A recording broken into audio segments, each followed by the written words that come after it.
पाकिस्तान में गवर्नेंस के भी इश्यूज़ हैं, लेकिन ये इश्यूज़ पहले की निस्बत अब कुछ कम होते नज़र आ रहे हैं। पाकिस्तान में गुज़िश्ता 3 महीनों का अगर हम जायज़ा ले लें तो पाकिस्तान और भारत के दरमियान जो एक स्टैंड ऑफ था, जो एक टेंशन का माहौल था, उसमें पाकिस्तान ने जो अपनी कारकर्दगी दिखाई हमारी मुसल्लह अफवाज ने, उसने पाकिस्तान की अहमियत को इलाकाई तौर पर और आलमी तौर पर मनवाया और ये पाकिस्तान के लिए गेम चेंजर साबित हो रही है। इसके बाद ईरान और इसराइल के दरमियान जो तनाज़ा हुआ, जो जंग हुई, उसमें पाकिस्तान का जो किरदार था उसे अमेरिका से लेकर अरब रियासतों और ईरान तक में सराहा गया। मुस्लिम दुनिया ने देखा कि पाकिस्तान ने वहाँ पर भी एक अहम किरदार अदा किया। फिर पाकिस्तान में सैलाब की जो सूरत हाल पैदा हुई, इसमें खैबर पख्तूनख्वा और पंजाब और सिंध और बलूचिस्तान सभी मुतासिर हुए, लेकिन इसके बावजूद गो के बड़ी कमी रही होगी, बड़ी खामियां रही होंगी। ऐसी आवाज़ें कहीं से नहीं हैं कि खुदा न खास्ता यह आ रहा हो कि जी कहीं कोई इंतज़ामिया ही मौजूद नहीं है। तो इससे भी निकल रहे थे कि अब जो कतर पर हमला हुआ और इस मौके पर पाकिस्तान ने जो अपना मौक़िफ़, दो टोक मौक़िफ़ इख्तियार किया, उसकी बड़ी पजीराई है, ख़ास तौर पर इस्लामी दुनिया में और अरब ममालिक में ख़ास तौर पर। और यही वजह है कि आज जब वज़ीर आज़म पाकिस्तान सऊदी अरब के दौरे पर गए हैं तो उन्हें वहाँ पर जिस तरह का इस्तकबाल दिया गया, जिस तरह उन्हें जहाज़ में थे अपने सऊदी अरब की फ़िज़ाई हदूद में दाखिल हुए कि उनको गॉड ऑफ ऑनर दिया गया, एरियल गॉड ऑफ ऑनर दिया गया। जंगी जहाज़ों ने उनके जहाज़ को घेरा और उनको एक एस्कॉर्ट करते हुए हिफाजत में लेकर आगे बढ़े। तो वज़ीर आज़म ने इस नज़ारे को देखते हुए वली अहद जो हैं सऊदी अरब के शहज़ादा मोहम्मद बिन सलमान, उनका खुसूसी शुक्रिया अदा किया। और ये पाकिस्तान में पहली मरतबा है कि किसी वज़ीर आज़म को इतना ज़बरदस्त गॉड ऑफ ऑनर दिया गया हो, एरियल गॉड ऑफ ऑनर दिया गया। इस तरह का इस्तकबाल या तो अमेरिका के सदर को दिया गया, फ्रांस के सदर को दिया गया, बरतानिया के सदर को दिया गया, इंडिया के सदर को दिया गया या खलीजी बादशाहों को दिया गया। पाकिस्तान में किसी सरबराह हुकूमत के लिए इस तरह का इस्तकबाल पहली मरतबा देखने को आया। और उसकी वजह जो नज़र आती है वो इस कतर और इसराइल की जो अभी तनाज़ा है, जो हमला है, उसके बाद जो पाकिस्तान का मौक़िफ़ और पाकिस्तान की फ़ौजी क़ुव्वत को देखते हुए अब पाकिस्तान का जो किरदार नज़र आ रहा है।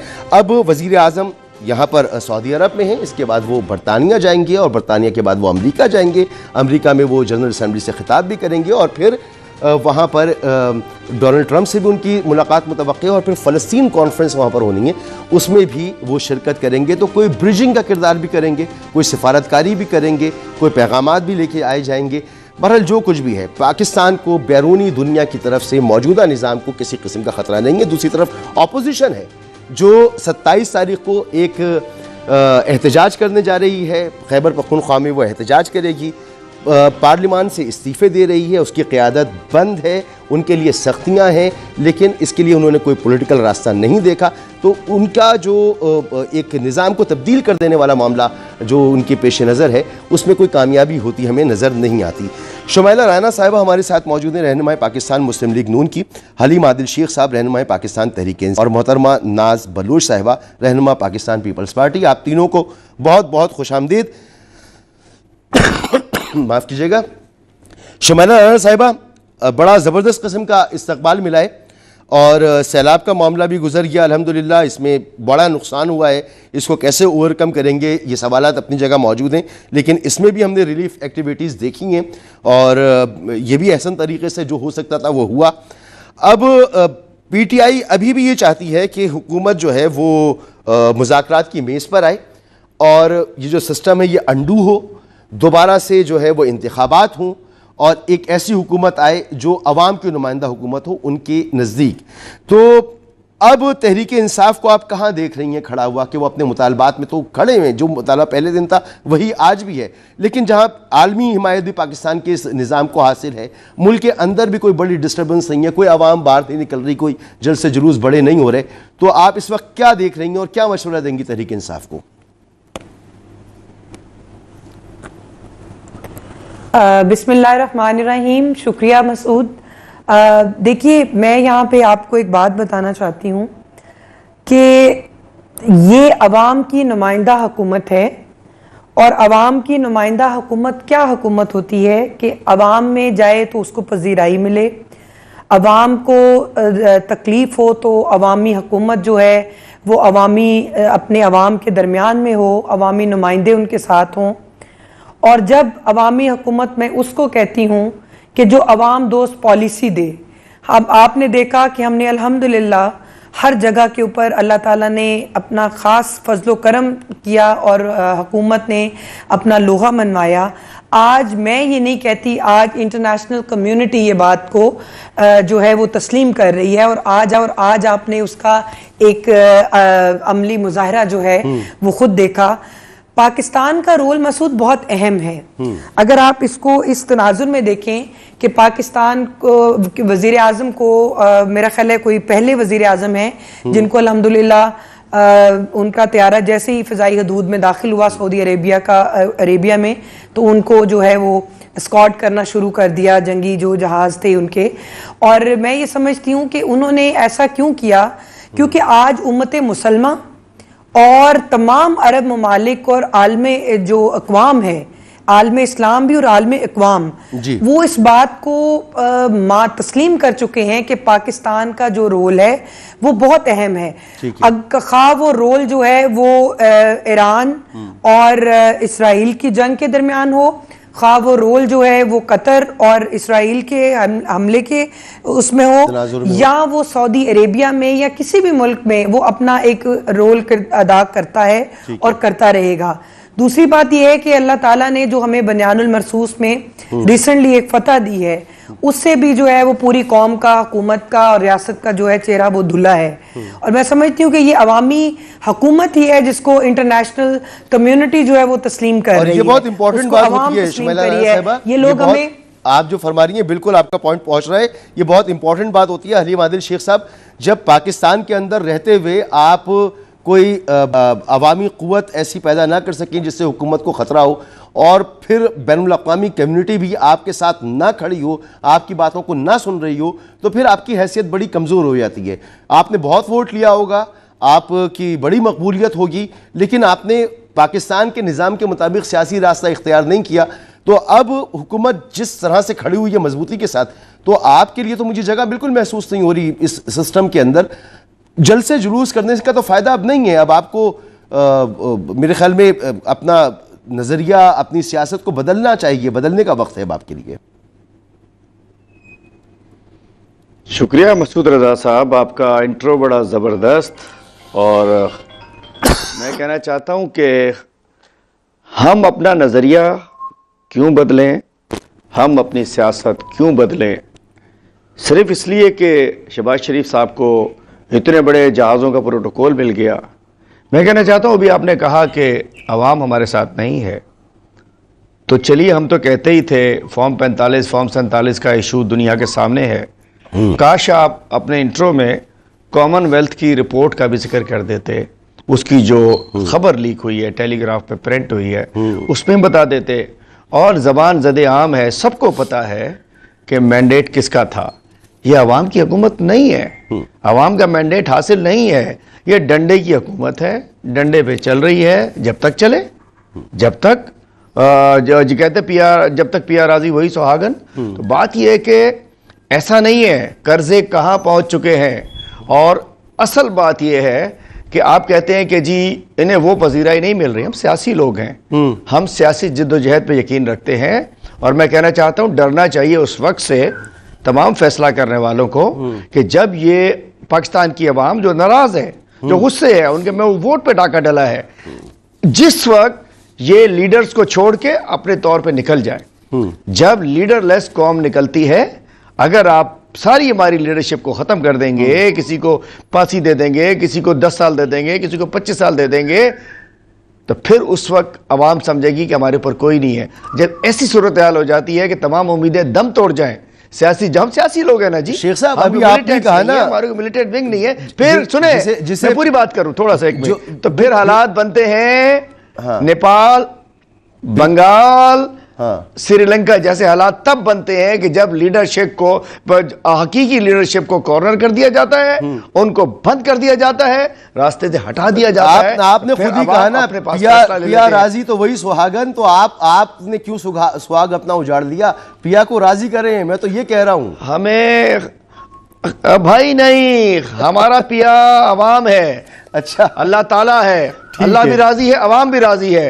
हमने असल पिया राजी कर लिया है। अवाम हमारे साथ खड़ी है। हाँ। इनके साथ पता नहीं कौन कब तक खड़ा है, रहे बेशक। हमारे साथ पाकिस्तान की अवाम 90% कौम हमारे साथ खड़ी है, इमरान खान के साथ खड़ी है, हमारे साथ खड़ी है, हम उनके साथ खड़े हैं। जिस हाल में भी हम उनके साथ हैं। पहले तक आपका पिया भी वही था। वो अब जब आप लोग नहीं होते ना इक़्तिदार में, अगर था तो फिर आपको आवाज क्या नजर आती है? बात यह है कि हमने अवाम के साथ खड़े रह के किया, और आज अल्हम्दुलिल्लाह आपके कहने से कुछ नहीं होगा, किसी और के कहने से कुछ नहीं होगा।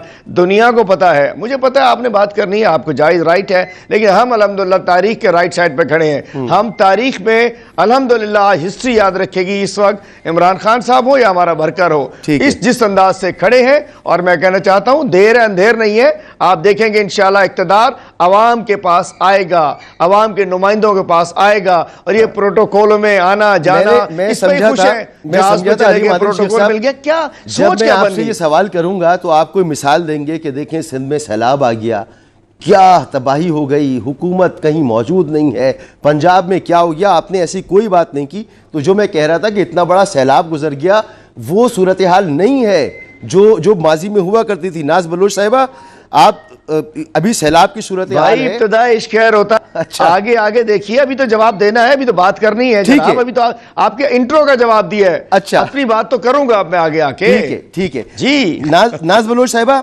ये शुरू हुआ था मामला जब वजीर आजम साहब ने कहा था कि जो भीख मांगते हैं उनकी कोई चॉइस नहीं होती, और आज यही वजीर आजम है, सऊदी अरब जा रहे हैं तो इनको एरियल प्रोटोकॉल दिया जा रहा है। अब इनकी सदर ट्रंप से भी मुलाकात हो रही है, जो माजी में पिछले दौरे हुकूमत में सदर की नहीं हुई। तो अब ये हुकूमत जो है अपनी अथॉरिटी को असर्ट करती नज़र आ रही है, अपनी जड़ों को मजबूत करती नज़र आ रही है। ये कामयाबी है हुकूमत की, और अपोजिशन इसके मुकाबले में आपको कहाँ नज़र आ रही है?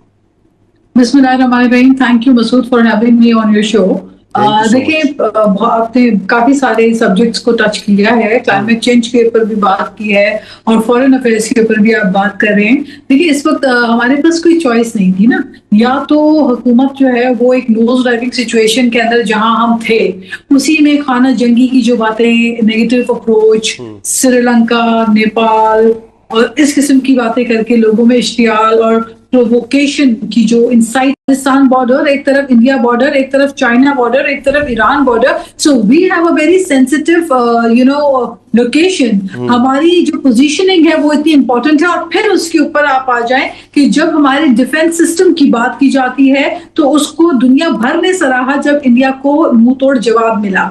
उसके बाद हमारी जो एक अपनी वर्थ है वो इंटरनेशनली मनवाई गई, जिसके बाद आपने देखा कि दुनिया पाकिस्तान की तरफ खुद बढ़ के आगे आ रहा है। एक तरफ हमारा जो दुश्मन है इंडिया, जो पाकिस्तान में इंसर्जेंसी करने का कोई मौका हाथ से नहीं जाने देता, उस जायंट को, ऐसे एनिमी को मुंह तोड़ जवाब देने के लिए आपने देखा कि पाकिस्तान ने जब डिप्लोमेटिक फ्रंट्स में अपना रोल प्ले किया, आपने देखा कि जब ये पहलगाम वाले इशू के बाद बिलावल भुट्टो साहब ने जिस तरह दुनिया भर में इंडिया को एक्सपोज किया, और पूरे यूरोप में, यूएसए में, हर जगह जाके, दुनिया के कोने कोने में, मिडिल ईस्ट में जाके उन्होंने जो पाकिस्तान का मौक़िफ़ बयान किया कि पाकिस्तान खित्ते में अमन चाहता है और पीस चाहता है, not at the cost of any compromise. Pakistan की अमन दोस्ती को हमारी कमजोरी ना समझा जाए। हम खित्ते में अमन चाहते हैं, हम जंग और जदल नहीं चाहते, लेकिन अगर कोई बुरी मैली आंख से पाकिस्तान को देखेगा तो उसको मुंह तोड़ जवाब मिलेगा, जो कि भारत को मिला। अब इन चीजों का फायदा आप देख रहे हैं कि क्या हुआ कि आज दुनिया पाकिस्तान से एक हाथ आगे बढ़कर मिल रही है। आज हमारे लिए अगर यूएसए के टैरिफ इंडिया के लिए कुछ और हमारे लिए पॉजिटिविटी की तरफ जा रहे हैं, खुशाइंद बात है। आज चाइना में पाकिस्तान को वो उस पाकिस्तान की कुव्वत को मानते हुए, पाकिस्तान की एक पोजीशन को मानते हुए पाकिस्तान को वो जगह मिल रही है जो दुनिया देख रही है। आज आपने देखा कि सऊदी अरब में जिस तरह जबरदस्त किस्म का इस्तकबाल प्राइम मिनिस्टर का हुआ। ये प्राइम मिनिस्टर बफर्द वाहिद एक शख्सियत का नहीं है, ये मुल्क के पाकिस्तान का है, ये मुल्क पाकिस्तान जो है उसकी कामयाबी है। तो आई थिंक इसके ऊपर जो है वो पॉलिटिकल पॉइंट स्कोरिंग करके या फिर हम नफरत की सियासत करें तो उससे मुल्क का नुकसान है। आज पाकिस्तान पीपल्स पार्टी हुकूमत के साथ इत्तेहादी है, ना हमारे पास कोई वजारतें हैं, ना हम काबीना का हिस्सा हैं, लेकिन जहां कोई कंस्ट्रक्टिव बात होती है, जहां कोई पॉजिटिव बात होती है, उसमें आप देखें कि पाकिस्तान पीपल्स पार्टी अनड्यू क्रिटिसिज्म नहीं करती। आज आप देख रहे हैं कि सदर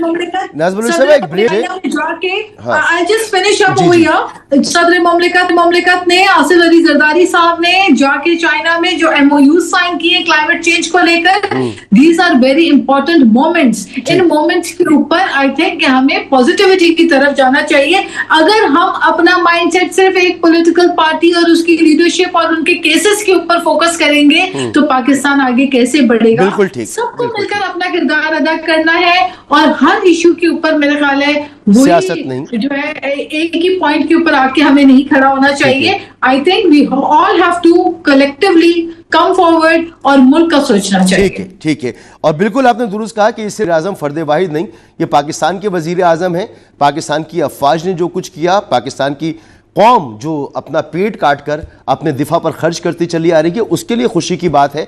लेकिन हम ही हैं जो यहाँ से बैठकर अपनी इस हुकूमत में शदीद तनकीद भी करते हैं, इसकी इकनॉमिक पॉलिसीज पर भी तनकीद करते हैं, इसकी गवर्नेंस पर भी तनकीद करते हैं। लेकिन जब कोई अच्छी चीज़ हो तो उसका बरमला इजहार भी करना चाहिए। तो आज पाकिस्तान को अगर ये इज्जत मिल रही है तो यही तो पाकिस्तानी कौम का तकाजा था। इमरान खान साहब क्या कहते थे, पाकिस्तानी कौम की इज्जत, तो आज हमें नजर आ रही है पाकिस्तानी कौम की इज्जत। तो अब जब दो पार्टियां ये मिल गई और इनके साथ दीगर पार्टियां मिलकर हुकूमत चला रही हैं और उसकी कुछ बेहतरी नजर आ रही है, तो सोचना चाहिए तहरीक इंसाफ को भी कि फिर इस निज़ाम को उनको सपोर्ट करना चाहिए या इसे तितर बितर कर देना चाहिए। यह कह देना कोई मसले का हल नहीं है। आईन और कानून की बात करते हैं तो पहले जो हुकूमतें बनी वो भी कितनी आईन और कानून के मुताबिक थी, पहले जो इलेक्शन हुए वो कितने शफाफ थे। तो अपने वक्त पर चीज़ें ठीक हैं, दूसरे के वक्त पर चीज़ नहीं है, ये नहीं होना चाहिए। आपने जिस निज़ाम को कबूल किया था उसको कबूल करें और अगर कोई तब्दीली लेकर आनी है तो सिस्टम के अंदर लेकर आएं। आगे मजीद बात करेंगे पाकिस्तान का अब रोल क्या होगा। हुकूमत जो है वो अपोजिशन की तरफ देख रही है कि खुदा न खास्ता वो इसे डिरेल कर सकती है, या हुकूमत की अब एम्बिशंस उसकी नज़र किसी और मामले के ऊपर है। एक ब्रेक के बाद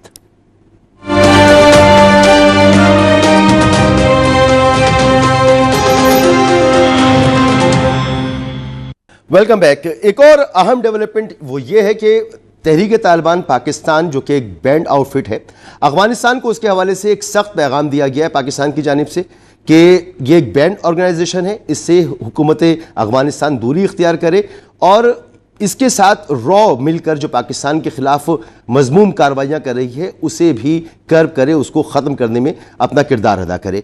और ये पैगाम दिया गया है। इसी के साथ सादिक खान जो अफगानिस्तान के लिए पाकिस्तान के खुसूसी नुमाइंदे हैं वो भी मुत्तहदा अरब इमारात से वापस आए हैं और वो किसी अनडिक्लेयर्ड मिशन पर थे अफगानिस्तान के हवाले से मुत्तहदा अरब इमारात में। वहाँ पर उनकी बहुत अहम मुलाकातें हुई हैं। वो अपनी रिपोर्ट वज़ीर आज़म को पेश करेंगे और वो जाएंगे काबुल आने वाले कुछ दिनों में।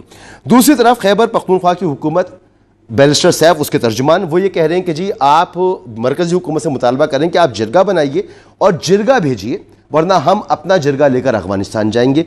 जिरगे का मतलब ये है पीपल टू पीपल कॉन्टैक्ट, अमायदीन से कॉन्टैक्ट। तो क्या हुकूमतें जो हैं वो तहरीक तालिबान पाकिस्तान से मुज़ाकरात नहीं कर सकती, जिरगा लेकर जाकर नहीं कर सकती और ना ही वो इस मूड में नज़र आती है, इसलिए उसने हुकूमत अफगानिस्तान से रब्ता किया है। अब एक जलसा भी होने जा रहा है जिसमें मुद्दा यही होगा कि जी ऑपरेशन नहीं होना चाहिए खैबर पख्तूनख्वा में।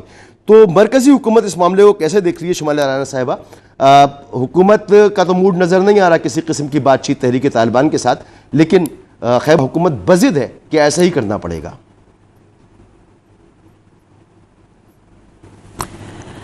जी मसूद, आपको वफाकी हुकूमत की जो एक पहली तरजीह है वो अवाम की फलाह और उनकी जानो माल की हिफाजत है, और हम किसी भी ऐसी जो तहरीक तालिबान है या इस तरह की दूसरी जो दहशतगर्द तंजीमें हैं उनके साथ कभी भी हाथ नहीं बढ़ा सकते।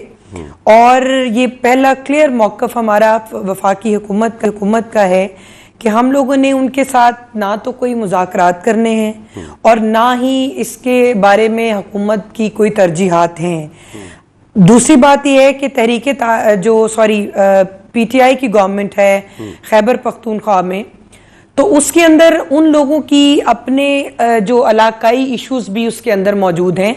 और मैं समझती हूँ कि इनको बिलावल भुट्टो साहब तो कहते ही तालिबान खान हैं, और इसके ऊपर तो मतलब मैं खुद नहीं कह रही, मैं आपको कोट कर रही हूँ बिलावल भुट्टो साहब का। तो हम लोग इनको कभी भी इनके साथ ना तो हाथ बढ़ा सकते हैं, और जिन लोगों ने हमारे जो बच्चों का जिनके हाथों पे खून है और इस रियासत को दहशतगर्दी का सामना करना पड़ा, हमारे इसमें कितने फौजी जो जवान हैं उनको जान के नजराने देने पड़े, आम आवाम ने जो है वो उसकी बहुत बड़ी कीमत चुकाई है। टेबल पर लेकर आए ना, उनके साथ तो किसी मुज़ाकराती अमल में बैठे, उनको तो समझाने की कोशिश करें, उनको तो एतमाद। देखिए, मुज़ाकराती अमल जो होता है वो कभी भी मुज़ाकराती अमल जो होता है वो कभी भी दहशतगर्द तंजीमों के साथ नहीं होता, गोली और बारूद के साथ जो है वो मुज़ाकरात नहीं होते, और मुज़ाकरात शराइत के साथ भी नहीं होते। जी मैं उन्हीं की बात कर रही हूँ कि जो मुज़ाकरात हैं वो ना तो शराइत पे होते हैं, ना ही गोली और बंदूक से होते हैं, वो चाहे तालिबान हो चाहे कोई पॉलिटिकल जमात हो। लेकिन जो तहरीक इंसाफ की तरफ अगर आए इस बात पे, तो इनके साथ मुज़ाकरात के ऊपर कितनी दफा इनके साथ बैठे हैं। आपने देखा था इरफान आला सतही कमेटी बनी थी सेनेट से, इरफान सदीकी साहब उसको चेयर कर रहे थे, उसमें इन्होंने क्या किया, 26वीं तरमीमी आइन के ऊपर जो कमेटी बनी उसके साथ क्या किया। इनका एक एजेंडा होता है, इनकी एक लाइन होती है कि जी इमरान खान रिहा करें। हम आपके साथ मुज़ाकरात भी तब करेंगे जब आप इमरान खान को रिहा करेंगे, हम आईनी तरमीम के ऊपर बात करेंगे तो इमरान खान को आप रिहा करें। अगर कोई इंटरनेशनल कम्युनिटी से कोई डेलीगेशन आ रहा है और पाकिस्तान की जो आपके नजदीक खुशहाली की नवीद अगर कोई नजर आ रही है, जी ये ऑपरेशन वाले मामले को क्या इसलिए इस्तेमाल कर रहे हैं पॉलिटिकली आपके नजदीक? बिल्कुल कर रहे हैं। देखिए वो तो कहते हैं कि जी हम किसी किस्म के ऑपरेशन के लिए तैयार नहीं हैं। उनके वजीर आला जो हैं वो तो ये कह रहे हैं कि हम तो किसी किस्म का ना ऑपरेशन चाहते हैं ना भी तैयार हैं।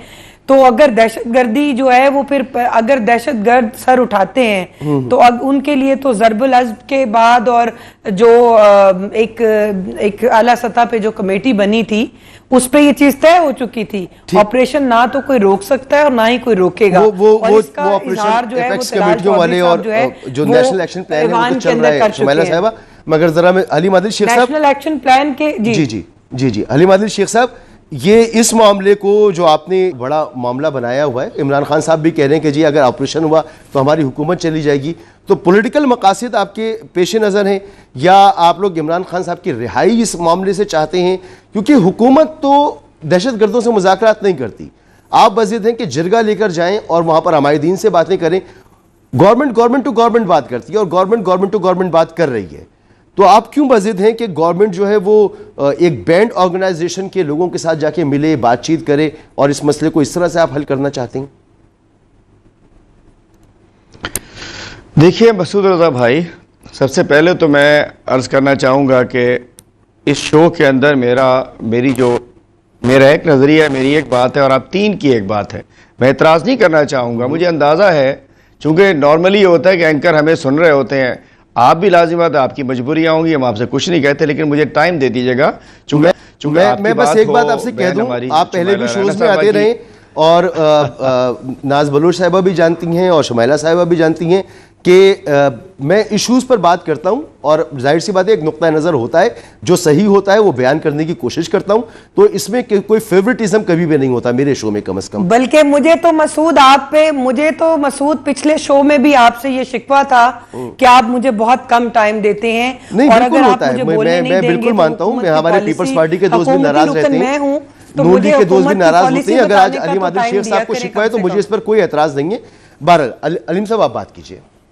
हाँ, मैं भी पिछली दफा आपसे नाराज फिर मेरा टाइम बहुत कम दिया। नहीं, आप बात कीजिए प्लीज। दे दीजिए बेशक, इन सबको हुकूमत का वाक़तन हर चीज़ पे पूरा हक है, हमारे ख़जाने पे भी हक है, हमारी हुकूमत पे भी हक है, हमारे वोट पे भी हक है, वो हमारे अमीन फॉर्म भाई, 45 आप पे भी हक हुकूमत है, में हर रह चीज पे नहीं चुके कहा हैं। कि दे दीजिए। जी मैं आज की बात कर रहा हूं, तो मैं इस करना चाह रहा हूं कि हमारी बात सुन लीजिएगा। बात यह है कि इस वक्त जिस अभी थोड़ी देर पहले 26वीं तरमीम की बात हुई, उस 26वीं तरमीम ने हमारे अदालती निज़ाम का जनाजा निकाल दिया है। इस्लामाबाद हाई कोर्ट में क्या हो रहा है, क्या जग हसाई हो रही है, किस किस जगह पर क्या हो रहा है, कोई अच्छाई की, क्या कोई अच्छी आउटकम आई 26वीं तरमीम की? एक ज़माने में जिस अंदाज से SHO, पटवारी, थानेदार, तहसीलदार, मुख्तारकार मैनेज होते थे, वैसे ही अफसोस के साथ कहना चाहता हूँ अब वही सूरत हाल इस आज़ाद अदलिया की हो गई है। और जहाँ आपने कहा जो असल बात, बड़ी आपने बात की, बात यह कि क्या इन हालात के अंदर जब अलीपुर डूबा हुआ है, जलालपुर डूबा हुआ है, पंजाब के किसान बर्बाद हैं, सिंध में अल्लाह ने खैर किया कि सैलाब आया नहीं, सिंध में ज़बरदस्ती के ये बंद शंद तोड़ने की पूरी तैयारी कर रहे हैं, चूँकि पूरे 17 साल काम तो कुछ हुआ नहीं है। अभी आपने देखा कराची में क्या हुआ, थोड़ी सी बारिश आई, पहले बारिश से पूरा शहर डूब गया, उसके बाद 54 अरब की लागत से तैयार होने वाली शराय भुट्टो वो उसके पस्ते ही बह गए, एक बारिश में बह गए। उसके बाद ये शहर कराची जिसमें आप भी रहते हैं, मैं भी रहता हूँ, और ये शहर कराची पूरे पाकिस्तान का 65 से 67% रेवेन्यू जनरेट करते हैं। हम टैक्स पेयर्स सूबे का 90% से ज़्यादा टैक्स जनरेट करते हैं, उसको पानी तक नहीं दिया जा सका, K4 बनी नहीं।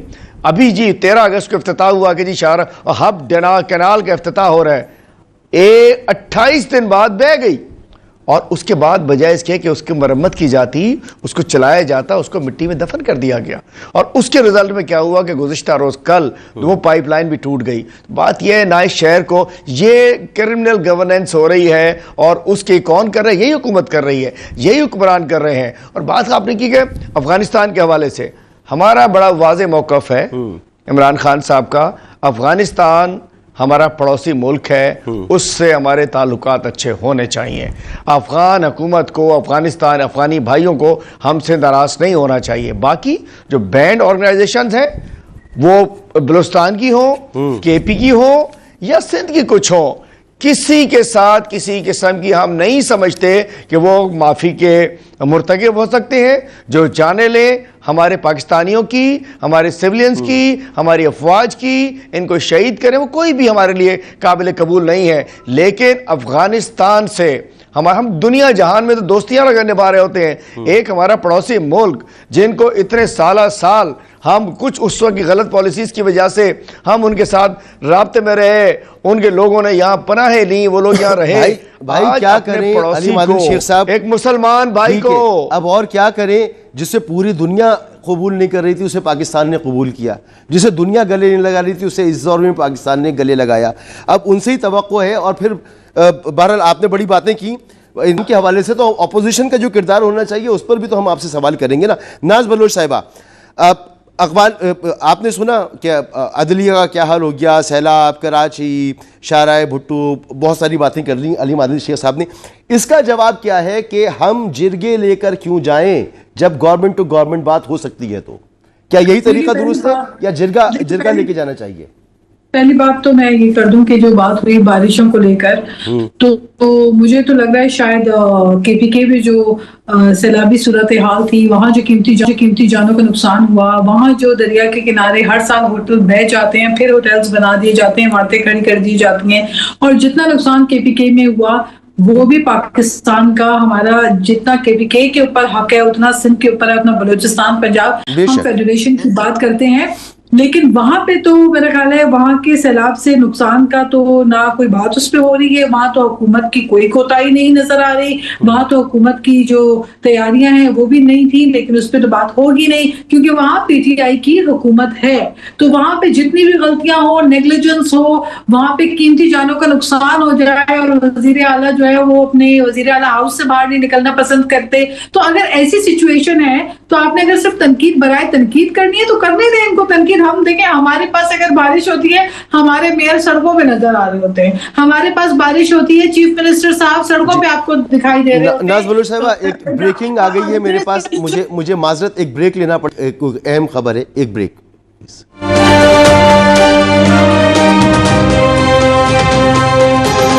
वेलकम बैक जी। वक्त मेरे पास बिल्कुल ख़त्म हो गया है। मैं बहुत इजाज़त चाहूँगा शुमाइला राना साहिबा आपसे, हलीम आदिल शेख साहब आपसे भी इजाज़त चाहूँगा और नाज बलोच साहिबा आपसे भी इजाज़त चाहूँगा। प्रोग्राम आपने देखा, कल तक के लिए हमें इजाज़त दीजिए, कल फिर मुलाकात होगी। अल्लाह हाफ़िज़।